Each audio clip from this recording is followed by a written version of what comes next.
नमस्ते तप्तकाञ्चन गौराङ्गी राधे वृन्दावनेश्वरी वृषभानुसुते देवी प्रणमामि हरिप्रिये वाञ्छाकल्पतरुभ्यश्च कृपासिन्धुभ्येव च पतितानां पावनेभ्यो वैष्णवेभ्यो नमो नमः। जय श्री कृष्ण चैतन्य प्रभु नित्यानंद श्री अद्वैत गदाधर शिवासादि गौरभक्तवृन्द। हरे कृष्णा कृष्णा कृष्णा हरे हरे हरे राम राम राम हरे हरे।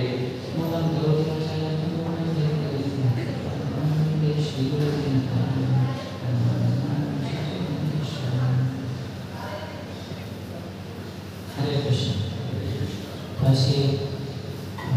प्रातःकालीन भागवत कक्षा में सभी का स्वागत है। भागवत की चर्चा करने से पूर्व सभी भक्तों से आशीर्वाद की आवश्यकता है ताकि इस समय पे कुछ बोल सके और मेरे बच्चों का शुद्धिकरण हो और साथ ही साथ आपको पसंद का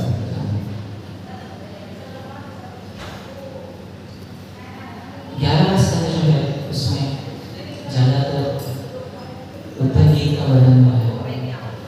कृष्ण ने एक गीता कही थी अर्जुन को जिसको कहते हैं भगवद गीता, और कृष्ण ने दूसरी गीता कही थी उद्धव को, उसको कहते हैं उद्धव गीता।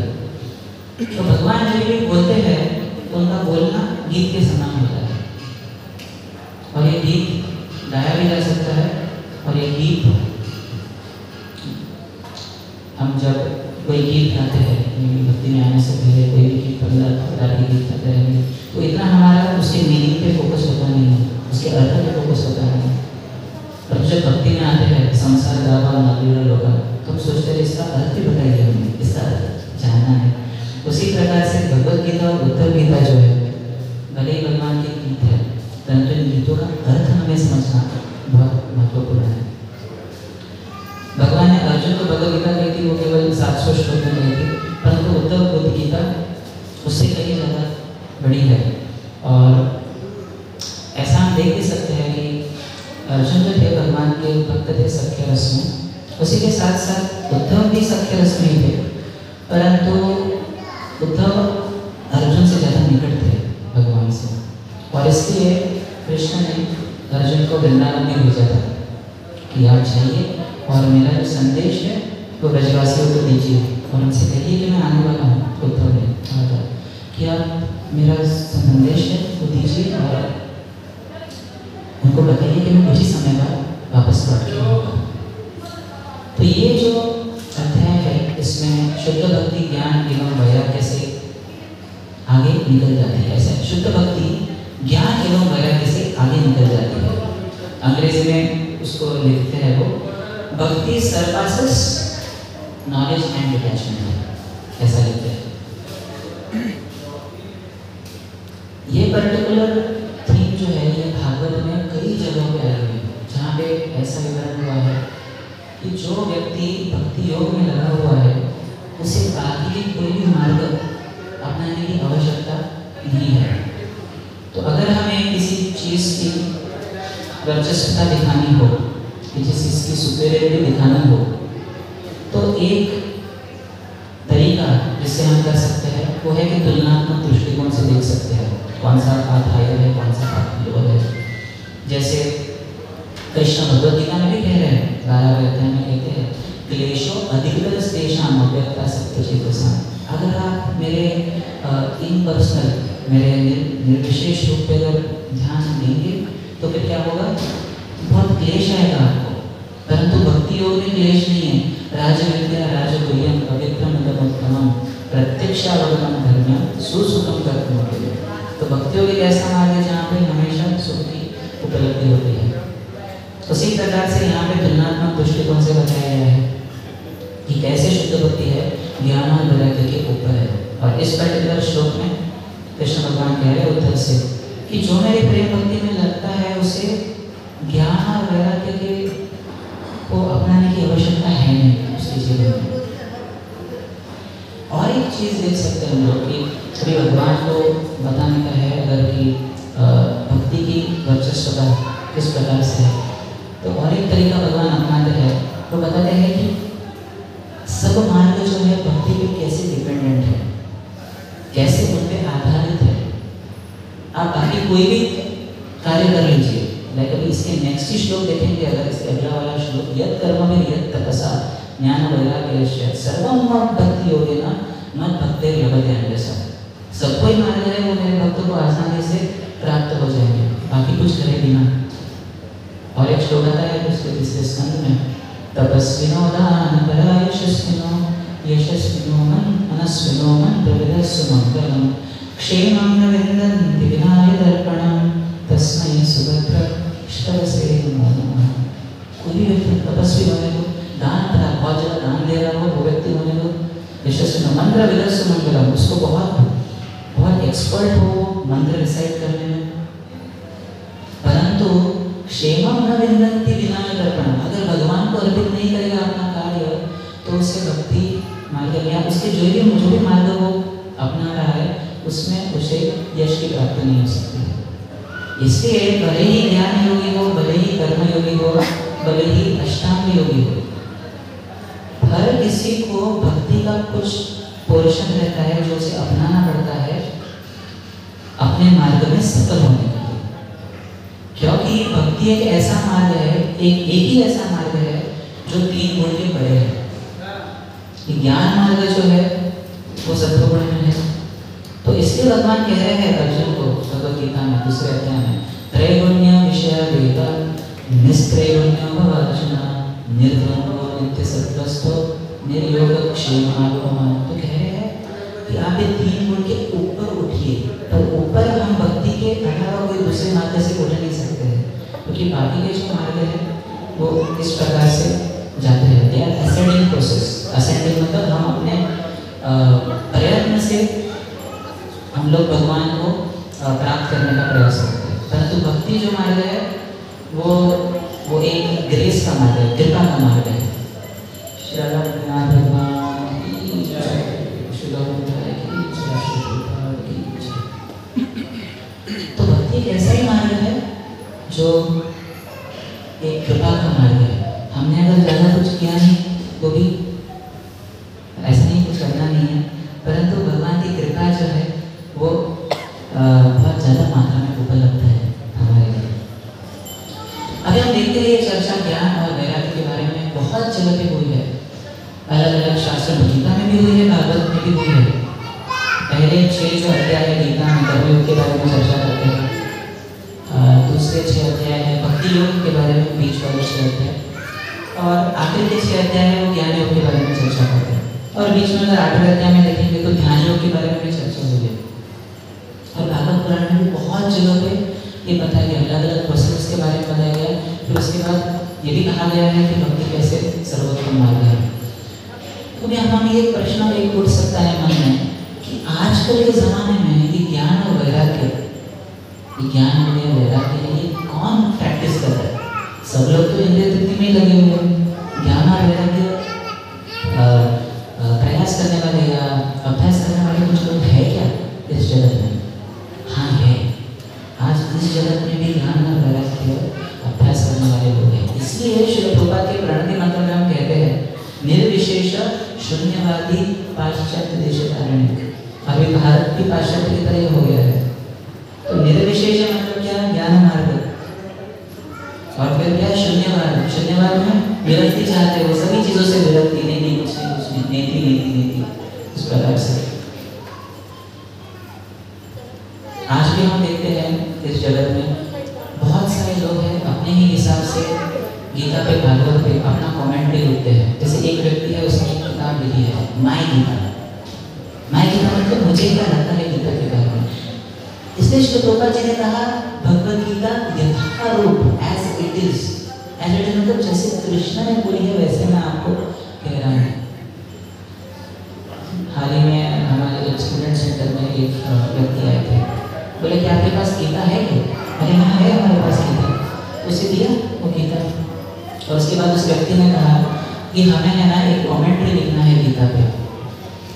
हम हमारे हिसाब से कमेंट्री लिखना चाहते हैं गीता पे। ओके, बराबर नहीं बताया है कुछ लोगों ने, इसलिए वो कमेंट्री लिखना है। और ऐसे लोगों के जो अपने ही मन गढ़ंत विचार से कुछ भी कहते हैं गीता के बारे में, जैसे प्रभुपाद जी कहते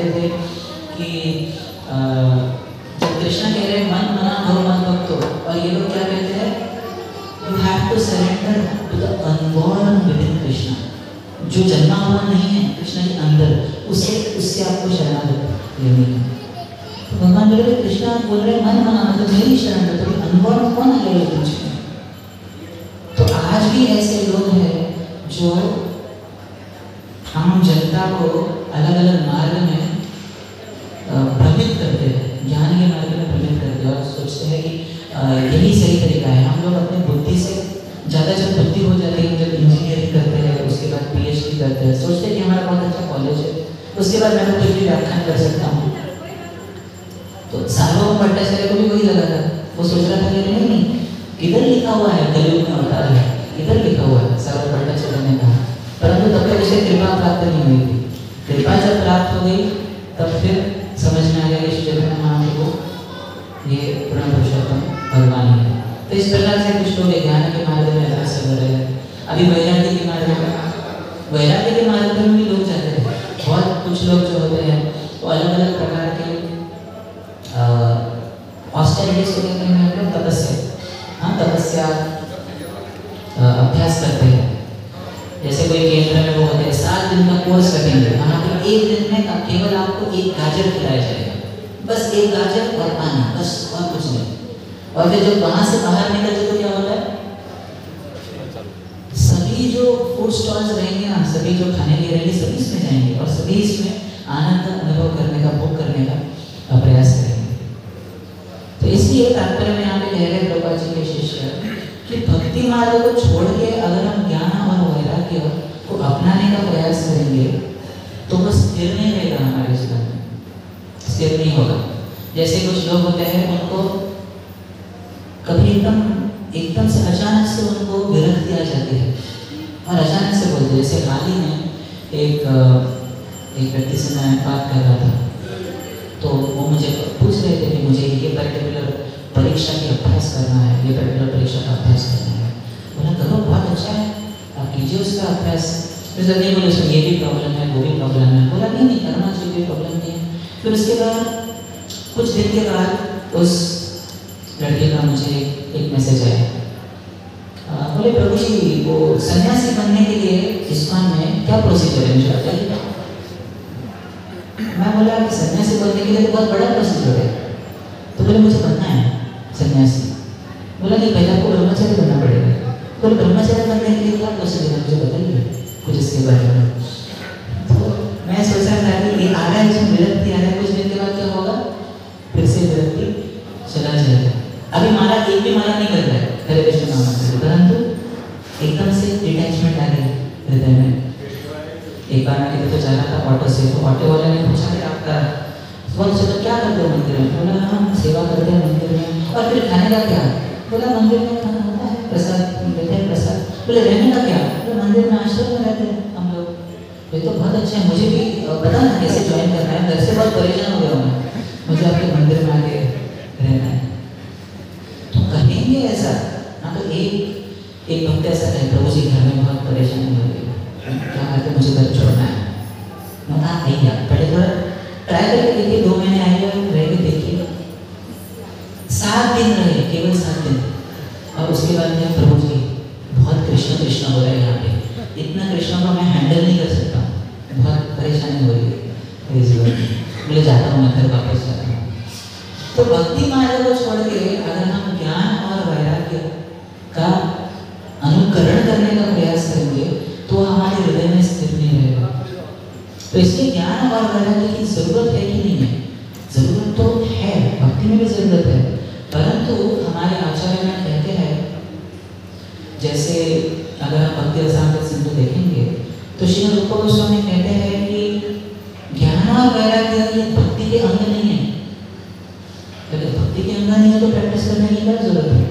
क्योंकि बहुत सारे जगह पे ऐसा वर्णन आता है कि हमारे भक्तिमय कार्यों से ही ज्ञान और वैराग्य ऑटोमेटिकली आ जाता है, ऑटोमेटिकली वो स्वाभाविक ही आ जाता है हृदय में। जैसे भागवत के पहले अध्याय में दूसरे 7वां श्लोक कहते हैं, वासुदेवे भगवती भक्ति योग प्रयोजितः जनयति आशु वैराग्यम ज्ञानम च अहेतुकम्। तो वासुदेव भगवान की भक्ति करके ज्ञान और वैराग्य अपने आप हृदय में आ जाएगा। उसके बाद भक्ति परेशान हो विरक्ति अन्यत्र च शक्ति का काल प्रपद तुष्टि पुष्टि शुद्धा प्रयोगो अनुखासन। भक्ति करने से क्या होगा, जैसे हम भगवान के प्रति शरणागत होते हैं, भक्ति भी आएगी हृदय में, उसके साथ साथ भौतिक चीजों से विरक्ति भी होगी, वैराग्य भी होगा और भगवान का अनुभव भी होगा। तीनों चीजें साधन हो जाएगी जो व्यक्ति भक्ति के मार्ग में है उसके लिए। तो अगर अभी ये हमने कहा कि अगर साइमल्टेनियसली आ जाएंगे भक्ति के हृदय में, पर ये दूसरा प्रश्न ये उठ सकता है कि कृष्ण भगवान ने और चैतन्य महाप्रभु ने ज्ञान और वैराग्य हमको अर्जन करने के लिए कहा है या उसके रिजल्ट्स के बारे में कहा है। जैसे अगर हम भगवद गीता में देखेंगे 4th अध्याय में, तो कृष्ण भगवान कहते हैं कि 4th अध्याय में कहते हैं अभी चेतसी पापे, आप बड़े से बड़े पापी क्यों ना हो, तब क्या कीजिए, ये ज्ञान के प्लवे नेव ब्रजीम संत ऋषि। कहते हैं ज्ञान की आप नाव पे बैठिए और इस ज्ञान की नाव पे बैठ के आप पूरे जो कलमश है अपने जीवन के, उससे आप दूर जा पाओगे, उससे पार कर पाओगे उसको। उसके बाद ज्ञानासना भी कहते हैं, स्वर्ड ऑफ नॉलेज। तो इस प्रकार से अलग अलग उपमाएं दिए हैं उन्होंने कि हमें ज्ञान अर्जन करना चाहिए। उसके बाद जो चैतन्य महाप्रभु के जीवन में देखते हैं, जब साधु भट्टाचार्य ने चैतन्य महाप्रभु के गुणगान में श्लोक लिखा था, उसमें पहला ही शब्द आता है वैराग्य। वैराग्य विज्ञान च भक्ति योगा शिक्षार्थमेकं पुरुष पुराण श्री कृष्ण चैतन्य शरीरधारी कृपां प्रपत्ति। तो वैराग्य विज्ञान च भक्ति योगा, चैतन्य महाप्रभु वैराग्य विद्या देने दिया। महाप्रभु भक्तगण वैराग्य प्रदान, जहाँ देखिए प्रीत है गौर भगवान। महाप्रभु को तो कहते हैं कि renunciation is the principle sustaining the lives of the devotees of God Chaitanya Mahaprabhu. वैराग्य जो है वो महाप्रभु के भक्तों का जीवन पोषित करता है। तो अभी अगर भक्ति से सब कुछ आ रहा है, तो फिर कृष्ण ने और चैतन्य महाप्रभु दोनों ने ज्ञान और वैराग्य के बारे में ऐसी चीजें क्यों बताई? एक प्रश्न हो सकता है, ऐसा क्यों बताया? तो ज्ञान की आवश्यकता है कि नहीं है, वैराग्य की आवश्यकता है कि नहीं है? क्या लगता है? आवश्यकता है हमारे जीवन में। तो अभी देखने का प्रयास करें कि भक्त लोग अपने जीवन में ज्ञान और वैराग्य का अभ्यास कैसे करते हैं। ज्ञान और वो हमारे लिए सबसे ज़्यादा महत्वपूर्ण है जानना कि भक्त लोग अपने जीवन में ज्ञान और वैराग्य का अभ्यास कैसे करते हैं। तो अगर ज्ञान के बारे में देखा जाए, तो जब हम हर रोज श्रीमद् भागवत की कक्षा कर रहे हैं, वो क्या है? वो ज्ञान का अभ्यास है। जब हम शास्त्रों का ये कर रहे हैं, शास्त्रों का अध्ययन कर रहे हैं, वो क्या है? ज्ञान का अभ्यास है। परंतु ये ज्ञान जो है ये भक्ति के अंतर्गत है। पद्म पुराण में एक श्लोक आता है जिसमें कहा गया है कि भक्ति के दो बेटे जो है वो ज्ञान और वैराग्य है। भक्ति के दो बेटे ज्ञान और वैराग्य है।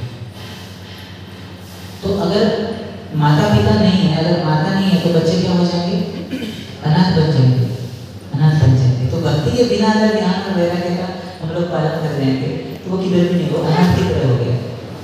परंतु अगर भक्ति के अंतर्गत हम लोग ज्ञान अर्जन करने का प्रयास करते हैं, अभी ये भी शास्त्र में कहा गया कि कैसे भागवत पढ़ने से आपको स्वाभाविक रीति आपके हृदय में ज्ञान और वैराग्य आ जाएगी। श्रीमद्भागवतं प्रमाणनवलं यद् वैष्णवानां प्रियं तत्र ज्ञान विराग भक्ति सहितं नैष्कर्म्यमाविष्कृतं तच्छ्रवणं सुपठन विचारण करो भक्त्या विमुच्यते नरः। इस प्रकार से कहते हैं श्रीमद्भागवतं प्रमाणनवलं यद् वैष्णवानां प्रियं। भागवत जो पुराण है, अमल पुराण है, वो सभी वैष्णवों को प्रिय है। और उसके साथ साथ ये ग्रंथ का अभ्यास करने से क्या होगा? तत्र ज्ञान विराग भक्ति सहितम, ज्ञान भी आएगा, वैराग्य भी आएगा। विराग का अर्थ होता है, राग मतलब भौतिक चीजों के प्रति बहुत ज्यादा आकर्षण, उसको कहते हैं राग। और उसके अपोजिट होता है विराग। विराग मतलब इंद्रिय विषयों के प्रति निरासक्ति, उसको कहते हैं विराग। तत्र ज्ञान विराग भक्ति सहितम नैष्कर्म्यमाविष्कृतं। इसलिए श्रील प्रभुपाद जी जब उन्होंने अमेरिका में कृष्ण भगवान का आंदोलन चालू किया, अमेरिका में क्या लेकर गए? वो केवल हरिनाम और श्रीमद् भागवत पुराण। सबको क्या कह रहा हूँ? उन्होंने भागवत की कक्षा भी चालू की और शाम को भगवद गीता की कक्षा होती है मंदिरों में। तो इस प्रकार से जब हम भक्ति के अंतर्गत ज्ञान और वैराग्य का प्रयास करते हैं तो और एक चीज होती है कि हमें अगर क्षमता नहीं भी होगी अच्छा पठन करने के लिए, हमें अगर क्षमता नहीं भी होगी इतना ज़्यादा क्या लिखा है समझने के लिए, तो भगवान हमारे हृदय में उस ज्ञान को प्रकट करेंगे गुरु के मार्गदर्शन से या फिर भगवान की कृपा से स्वयं से, वो हमारे हृदय में उसको प्रकट करेंगे। जैसे श्री भक्तिविनोद ठाकुर कहते हैं कि ज्ञान दो प्रकार के होते हैं, एक ज्ञान को कहते हैं स्वभावज ज्ञान और दूसरे ज्ञान को कहते हैं प्रसादज ज्ञान। स्वभावज मतलब जो नेचुरली आ जाता है हमारे हृदय में स्थित हो जाता है, और प्रसादज मतलब जो कृपा से आता है। तो उसको भी वो दो इसमें डिवाइड करते हैं, भागवत प्रसादज ज्ञान और भक्त प्रसादज ज्ञान। एक ज्ञान जो है वो भगवान की कृपा से, कभी कभी हम जब पढ़ते हैं और एक पॉइंट जो है इमीडिएटली उस टाइप हो जाता है, ये कैसे हुआ, इसके बारे में तो पहले भी मैंने ये पढ़ा था परंतु इतना मुझे ये मेरे हृदय में भी बैठा नहीं था, कैसे क्या हो गया, क्योंकि हम भक्ति मार्ग कर रहे हैं, भगवान की कृपा आ रही है, इसलिए भी वो सेम पॉइंट्स मुझे क्या हो रहा है हमारे हृदय में वो ज्ञान प्रकाशित हो रहा है। तो इस प्रकार से भक्ति के हृदय में दिव्य ज्ञान प्रकाशित होता है, भागवत प्रसाद ज्ञान। और भक्त प्रसाद मतलब क्या, भक्त की कृपा से। तो भक्त हमें ये शास्त्र है, शास्त्र का निचोड़ प्रदान करते हैं, जैसे श्रीमद् भागवतम में कहा गया पहले स्कंद में पहले अध्याय में 3 श्लोक, पिबत भागवतम रसमालय मुहुरहो रसिका भावका। तो अगर आपको आम लेने की इच्छा, आम खाने की इच्छा है तो हमारे आचार्य क्या कर रहे हैं, ये आम रूपी जो रस है भागवत का और कृष्ण भक्ति का जो रस है, इसको एक गुरु शिष्य परंपरा द्वारा आपके हाथ में डायरेक्ट ला के दे रहे हैं।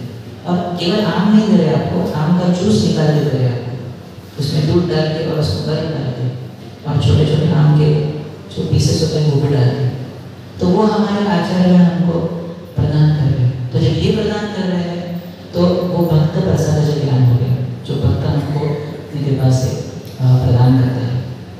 तो इस तरह भक्त को जो दिव्य ज्ञान है वो हृदय में प्रकाशित होता है। इसलिए हम कहते हैं दिव्य ज्ञान हृदय प्रकाशित हो, श्री गुरु चरण रति ऐसी उत्तम गति, जे प्रसाद है पूरे सर्वदा। वो प्रसाद क्या है, वो गुरु की कृपा है जो हमें प्रदान कर रहे हैं। जैसे श्री विश्वनाथ चक्रवर्ती ठाकुर के जीवन में एक घटना हुई थी। एक बार उन्होंने जब काम लहरी का मंत्र पढ़ा तो श्री कृष्णदास कविराज गोस्वामी लिखते हैं कि काम गायत्री में 24.5 सिलेबस है। सिलेबस को क्या कहते हैं, अक्षर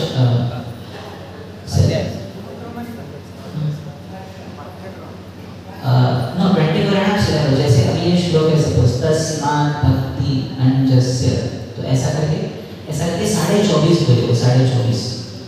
तो अभी वो देख रहे थे कि 24.5 कैसे क्या हो सकते, तो 25 होंगे नहीं तो 24 होंगे। परंतु वो मंत्र जब उन्होंने पढ़ा तो देखा कि इसमें तो 25 लिख रहे हैं। उसके बाद 2-3 ग्रंथों को उन्होंने अध्ययन किया, उसमें भी उन्होंने समझा कि नहीं इसमें तो 25 ही होने चाहिए, तो समझ गए। तो फिर वो बोले कि कृष्णदास कविराज गोस्वामी कैसे गलती कर सकते हैं, उनसे गलती तो होने की संभावना ही नहीं है। फिर सोच रहे थे वो आखिरी का जो शब्द है उसमें जो त आता है वो त को उन्होंने हलन पर लगा दिया होगा, इसलिए उसको आधा जिला पर कर दिया होगा। तो ऐसे कैसे हो सकता है, कृष्णदास कविराज गोस्वामी से गलती हो ही नहीं सकती है। और फिर इसी पर्टिकुलर चीज़ पे विचार विमर्श कर रहे थे और उनको नींद आ गई मतलब एक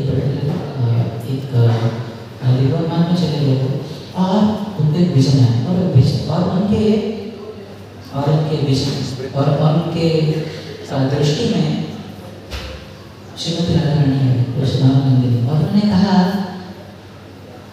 कि आपको चिंता करने की कोई जरूरत नहीं है, जो कृष्णदास कविराज गोस्वामी ने लिखा है वो सही है। आप केवल इस पर्टिकुलर, ये एक किताब है, इस पर्टिकुलर किताब में लिखा गया है, तो आपको अगर ये पढ़ेंगे तो आपको इसका उत्तर मिल जाएगा।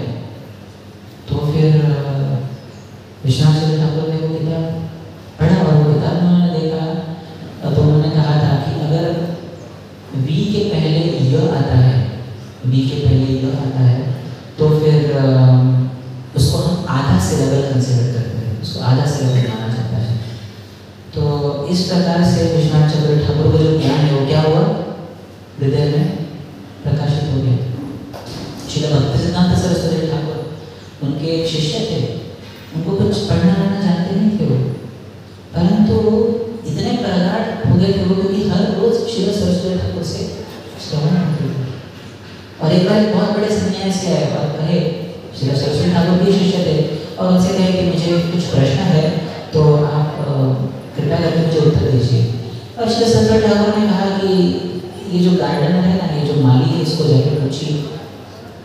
तो अभी सन्यासी को लगा रहे श्री सरस्वती ठाकुर मेरे से प्रसन्न नहीं लगता है, तो वापस 2 दिन के बाद पूछा और सरस्वती ठाकुर ने वही उत्तर दिया।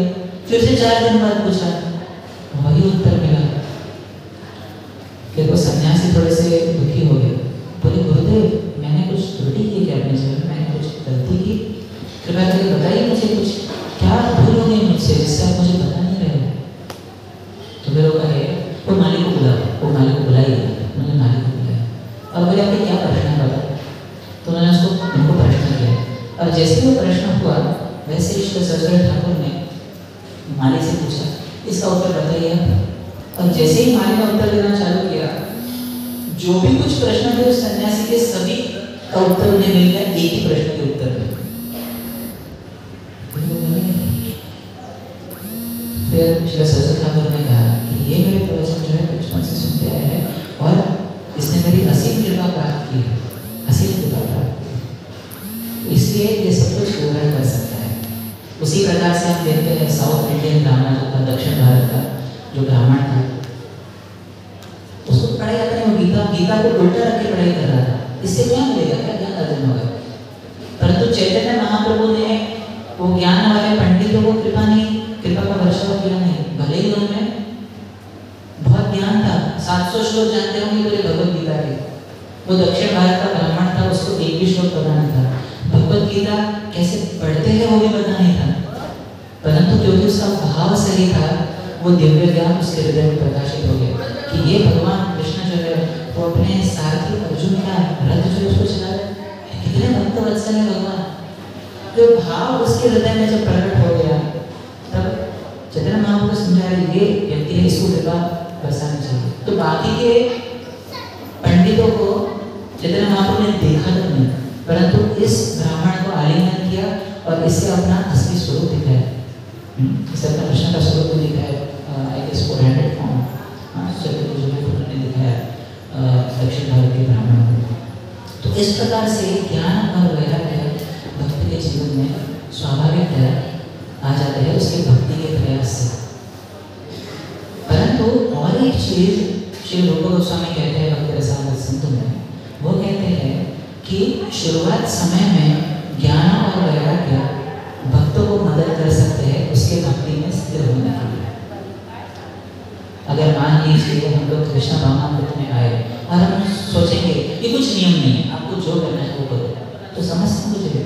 इसलिए प्रभुपाद जी ने क्या किया था, पहले ही 4 नियम बताए थे, no illicit sex, no intoxication, no meditation, no gambling. इस प्रकार 4 नियम बताए थे कि मांसाहार नहीं करना, अवैध स्त्री पुरुष संग नहीं करना, जुआ नहीं खेलना और व्यसन नहीं करना। इस प्रकार से 4 चीज़ें बताए थे पहले से।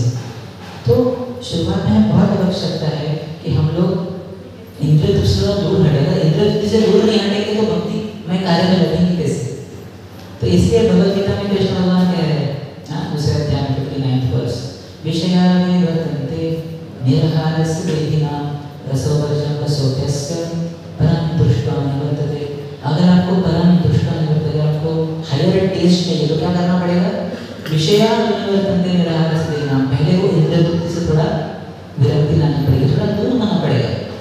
अगर कोई व्यक्ति 24 घंटा मोबाइल में उसको जब करने के लिए समय नहीं है, इधर से विरक्ति करना पड़ेगा, थोड़े समय के लिए मोबाइल साइड में रखो, हरे कृष्ण नाम का जप करो, फिर उससे क्या होगा, आपको स्ट्रेंथ मिलेगा। वो स्ट्रेंथ से, वो शक्ति से क्या मिलेगा, आप इंद्रिय तृप्ति को कंट्रोल कर सकते हैं अपने जीवन में। तो इस प्रकार से भक्त को ज्ञान और वैराग्य भक्ति मार्ग के अंदर ही उसको अभ्यास करना चाहिए, और ये करेंगे तो फिर हमें भगवान की कृपा जरूर हमारे जीवन में प्राप्त होगी।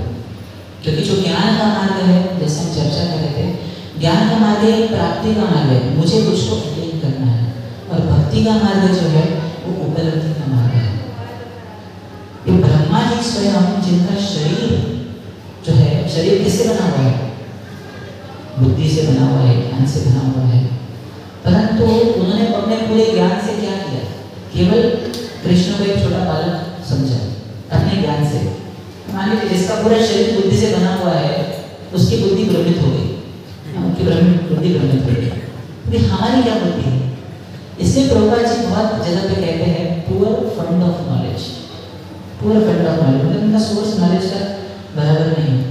और ब्रह्मांड लीला में हम जानते हैं कि कैसे ब्रह्मा जी पूरे विमोहित हो गए, और फिर उनके प्रार्थनाओं में ब्रह्मा जी कह रहे हैं अरे क्या गड़बड़ कर दिया मैंने, और ज्ञान मार्ग को पूरी तरह से वो कह रहे हैं कि ये मार्ग ज्ञान से आप प्रयास मत कीजिए। हाँ, पहले 14 कहते हैं, 10वें स्कंद में 14 श्लोक में कहते हैं श्रेय भक्ति मुदस्य देवी वो कृष्ण ये केवल बोध लब्धे। अगर भक्ति के बिना आप अगर केवल ज्ञान से भगवान को अगर जज करने का, भगवान को निरीक्षण करने का प्रयास करेंगे, कृष्ण केवल क्लेशी होगा आपको, और it will be like beating an empty husk कहते हैं तेषा असो स्थूल तुषार भाति में। अगर कोई क्या कहते हैं उसको, हस्क क्या कहते हैं, वो जो हम जिससे राइस निकालते हैं वो, तो अगर वो खाली रहा और खाली को आप मारे, खाली वाले उसको मारे, तो उससे कुछ धान्य तो निकलेगा ही नहीं, क्योंकि वो खाली है, तो उससे वो कण निकलेंगे नहीं। तो उस प्रकार से भक्ति के बिना बोले ज्ञान का कोई अर्थ नहीं। फिर उसके बाद और एक श्लोक कहते हो ज्ञाने प्रयास समुद्रपस्यन्नहन्तैव जीवन्ति सन्मुखरितां भवति ये भविता। तो ज्ञान के प्रयास को मुझे छोड़ना है, भले ही मेरा पूरा शरीर बुद्धि से बना हुआ है, पर मेरे को बुद्धि को त्याग करना है। तो ब्रह्मा जी हमारे जो आचार्य हैं, मतलब ब्रह्मा मतलब गौड़ीय संप्रदाय में आते हैं, हमारे आचार्य ब्रह्मा जी स्वयं कह रहे हैं कि ज्ञान के पीछे मत जाइए। तो संबंध अभिधेय प्रयोजन जो है हमारा, उनको भक्ति के द्वारा ही मिलेगा। जैसे चतुश्लोकी भगवद गीता में भी अहम सर्वस्य प्रभो मत्त सर्वं प्रवर्तते इति मत्वा भजन्ते मां बुधा भाव समन्वितः। ये समझना है हमको कि कृष्ण हमारे स्वामी है, कृष्ण सबसे वर्चस्व है, कृष्ण सबसे ग्रेट है, वो समझेंगे। उसके बाद भक्तों के संग में आना है। इसलिए उसके बाद का श्लोक जो है अभिधेय वाला, वो क्या है? मन चित्ता मद्गत प्राणा बोधयन्तः परस्परं कथयन्तश्च मां नित्यं तुष्यन्ति च रमन्ति च।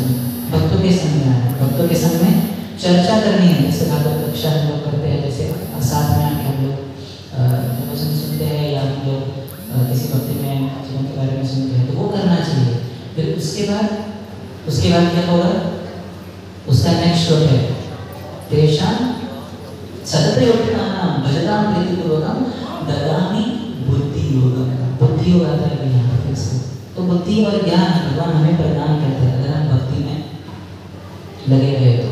और ज्ञानी भी प्रदान करते हैं, उसके साथ साथ तेषां एवानुकंपार्थं अहम अज्ञानचंद्रमा नाशयामि आत्मभावस्तु ज्ञानदीपेन भास्वता। वो ज्ञान के द्वारा क्या करते हैं? हमारा पूरा जीवन को उजागर कर देते हैं, हमारे पूरे जीवन को उजागर कर देते हैं। तो यही हमारा मार्ग है, भक्ति का मार्ग, सबसे आसान मार्ग है।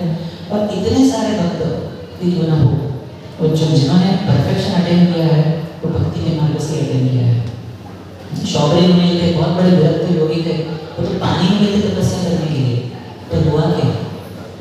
उसके बाद उन्होंने राजा मानता था कि 50 लड़कियों के साथ विवाह किया, और राजा मानता था कि शौबरी मुनि के पूरा जो उनका ऑपुलेंस था, पूरा जो उनका वैभव था, उस वैभव को देख के वो विरक्त हो गए। अरे इतना विरक्त था, इसके बाद इतना आसक्त हो गया, फिर मैं विरक्त हो जाता, वो विरक्त हो गए। परंतु शौबरी मुनि को फिर बाद में ध्यान आया, अरे किसके लिए था पानी के नीचे? मैं तो पानी के नीचे तपस्या करने के लिए गया, तो भक्ति नहीं थी उसमें, भक्त का अपराध किया था, गौरी जी का अपराध किया था, इसलिए समस्या हो गई उनके जीवन में। तो बड़े से बड़ा ज्ञानी भी क्यों ना हो, बड़े से बड़ा योगी भी क्यों ना हो, ऐसे प्रभुपाद हमेशा एक उदाहरण देते हैं तात्पर्य में। एक देते विश्वामित्र मुनि का, जिसने बहुत कठोर परिश्रम किया, 60,000 साल तक उपासना की, तपश्चर्या की, परंतु मेनका से आकर्षित हो गए। परंतु कॉन्ट्रास्ट में प्रभुपाद जी हमेशा उदाहरण देते हैं हरिदास ठाकुर का। हरिदास ठाकुर जो कि अपने भक्ति के प्रभाव था, भक्ति का प्रभाव था, जब कह रहे थे उस भक्ति के प्रभाव से बड़े से बड़ा आकर्षण माया देवी को, साक्षात माया देवी को उन्होंने परास्त कर दिया और माया देवी को अपना शिष्य बना लिया। इस प्रकार से हृदयाष्टक अपने जीवन में उपलब्धि हासिल की।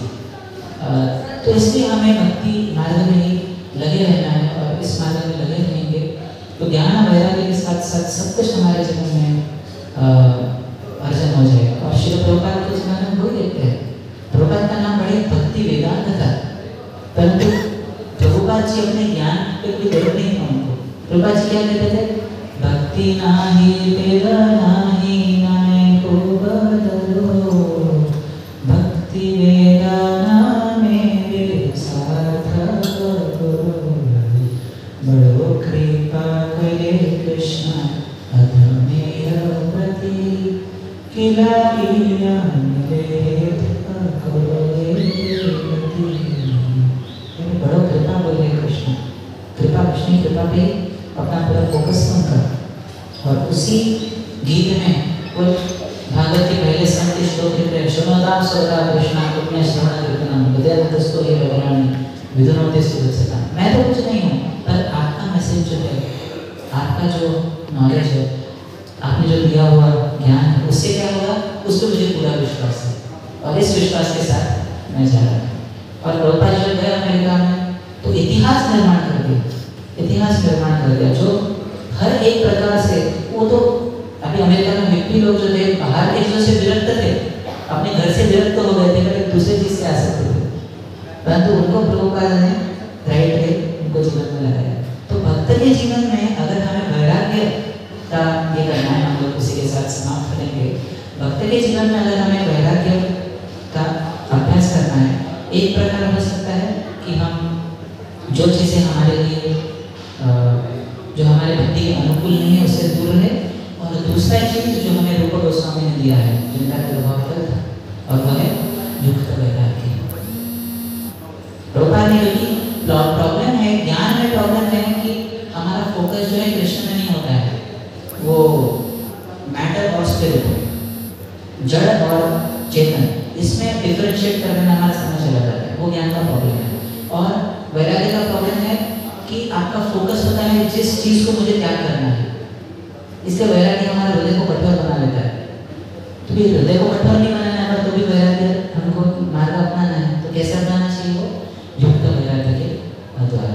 वही श्री रूप गोस्वामी कहते हैं भक्ति रसामृत सिंधु में। और युक्त वैराग्य प्रभुपाद ने किस प्रकार से नहीं अपनाया। हाँ, प्रभुपाद जी जब भारत में आते थे तो कभी कभी भारत के लोगों को अपना अमेरिका का ग्रीन कार्ड दिखाते थे और क्रेडिट कार्ड दिखाते, ये देखो, और उससे लोग बहुत प्रभावित हो जाते थे कि अरे ये स्वामी अमेरिका से आए थे, और फिर लोग जो है वो भक्ति में जुड़ते थे। और प्रभुपाद ने सब कुछ इस्तेमाल किया, ये माइक्रोफोन, ये सब कुछ। इसलिए प्रभुपाद को एक बार किसी ने पूछा था, अरे आप स्वामी आपको कुछ वैराग्य नहीं, आप तो बड़े बड़े होटल में रहते हो। प्रभुपाद कहे, मैं तो एक झाड़ के नीचे भी बैठ सकता हूँ, पर आप मेरा इंटरव्यू लेने के लिए आएंगे क्या वहाँ पे? आप नहीं आएंगे मेरा इंटरव्यू लेने के लिए। हाँ भाई, इसलिए मैं जा रहा हूँ। प्रभुपाद ने हर एक चीज़ को कृष्ण की सेवा में लगाया। श्री सरस्वती ठाकुर ने भी वही किया था। रोल्स रॉयस की जो गाड़ी थी उसको उन्होंने खरीदा था, जो केवल गवर्नर के पास थी कलकत्ता में, और दूसरी थी भक्ति सिद्धांत सरस्वती ठाकुर के पास गाड़ी लेकर, उससे उन्होंने प्रचार किया था। तो ये हमें मार्ग दिया है, युक्त वैराग्य का मार्ग, जिससे हम हर एक चीज़ भगवान की सेवा में इस्तेमाल कर सकते हैं। परंतु अगर वैराग्य न हो तो इस्तेमाल न करना ही अच्छा है। हाँ? अगर वैराग्य हो तो ही इस्तेमाल करना चाहिए। पहले वैराग्य होता है, इसके बाद युक्त वैराग्य आता है। अगर आसक्त है किसी चीज़ से तो दूर रहना चाहिए, परंतु अगर डिटैच है तो फिर उसे कृष्ण के साथ अटैच करना चाहिए, कृष्ण के साथ संपर्क करना चाहिए। तो यहीं पे विराम देंगे। कुछ अगर त्रुटि हुई होगी तो मुझे माफ कीजिए, और अगर कुछ बोला मैंने जिसका जो योग्य नहीं था बोलने लायक तो क्या माफ